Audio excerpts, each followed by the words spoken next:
क्यों मनाया जाता है महाशिवरात्रि?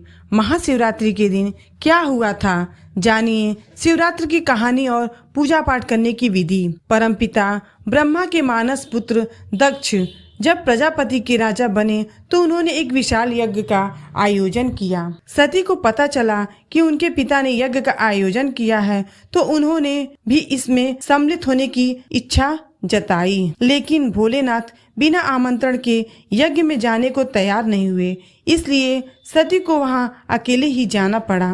वह जैसे ही सभागृह में पहुंची उन्हें शिव निंदा सुनाई दी। सती को देखकर भी उनके पिता नहीं रुके, वह शिव की बुराई करते रहे।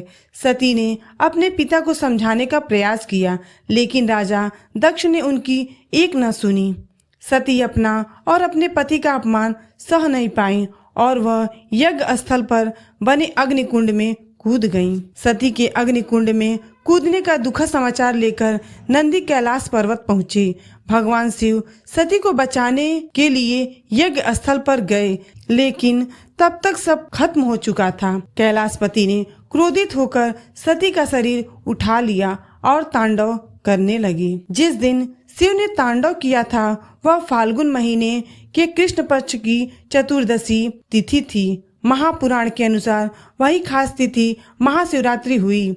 शिवरात्रि का अर्थ शिव की रात्रि। शास्त्र के अनुसार हर सोमवार का दिन शिव की पूजा के लिए उपयुक्त है। हर महीने के कृष्ण पक्ष की चतुर्दशी तिथि शिवरात्रि होती है। फाल्गुन में महीने में वही खास तिथि महाशिवरात्रि हो जाती है। महाशिवरात्रि के दिन देश के 12 ज्योतिर्लिंगों में शिव भक्तों का जमावड़ा लगता है। इनके नाम है सोमनाथ, मल्लिकार्जुन, महाकालेश्वर, ओमकारेश्वर, केदारनाथ, भीमशंकर, विश्वेश्वर, त्र्यंबकेश्वर, वैद्यनाथ, नागेश्वर, रामेश्वर और गृहेश्वर। हिंदू शैव संप्रदाय वालों के लिए यह सबसे बड़ा धार्मिक अनुष्ठान है। दुनिया के सभी शिवालयों में इस दिन अंधकार और अज्ञानता को दूर करने का संकल्प लिया जाता है। दिन भर उपवास रखकर शिवलिंग को दूध, दही, घी, शहद और गंगा जल से स्नान कराया जाता है। शिव पुराण के अनुसार इसी रात शिव और पार्वती का विवाह हुआ था। इसका मतलब हुआ शिव और शक्ति या फिर पुरुष और आदि शक्ति यानी प्रकृति का मिलन। एक और मान्यता है कि इसी दिन ब्रह्मांड की रचना हुई थी। सती के शोक में भगवान शिव गहन समाधि में चले गए, ध्यान मग्न हो गए। उनके ध्यान को कोई तोड़ ही नहीं पाता। भगवान विष्णु और ब्रह्मा भी सारे जतन करके हार गए। सृष्टि का संचालन भी बाधित होने लगा। देवतागण की समझ में नहीं आ रहा था कि भगवान शिव का ध्यान तोड़ने के लिए क्या उपाय किया जाए। दूसरी तरफ हिमालय की बेटी के रूप में सती का पुनर्जन्म होता है। उनका नाम रखा गया पार्वती। पार्वती शिव को पाने के लिए कठिन तपस्या करती हैं। पहले तो शिव ने पार्वती को तपस्या करने से रोक दिया, लेकिन अन्य देवताओं के सहारे पार्वती शिव का मन जीत लेती हैं। फिर एक विशाल समारोह में शिव पार्वती का विवाह हुआ।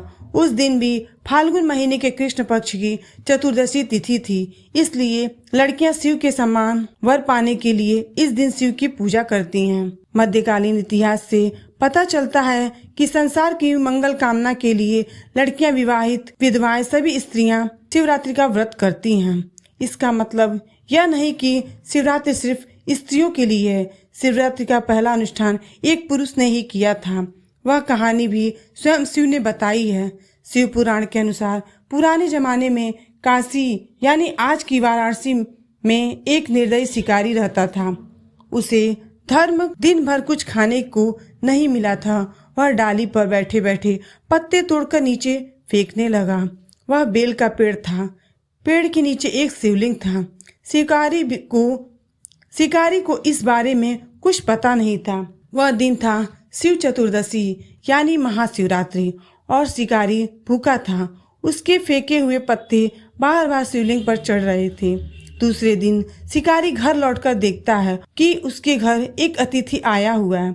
वह शिकारी स्वयं न खाकर अपने हिस्से का भोजन अतिथि को दे देता है। इस तरह मंत्रोच्चार न जानते हुए भी उस शिकारी ने सही तरीके से शिवरात्रि व्रत का पालन कर लिया। बाद में जब शिकारी की मृत्यु हुई तब शिवदूत और यमदूत के बीच विवाद हो गया। शिवदूत उसे अपने साथ ले जाना चाहते थे तो यमदूत अपने साथ कोई छोड़ने को तैयार नहीं।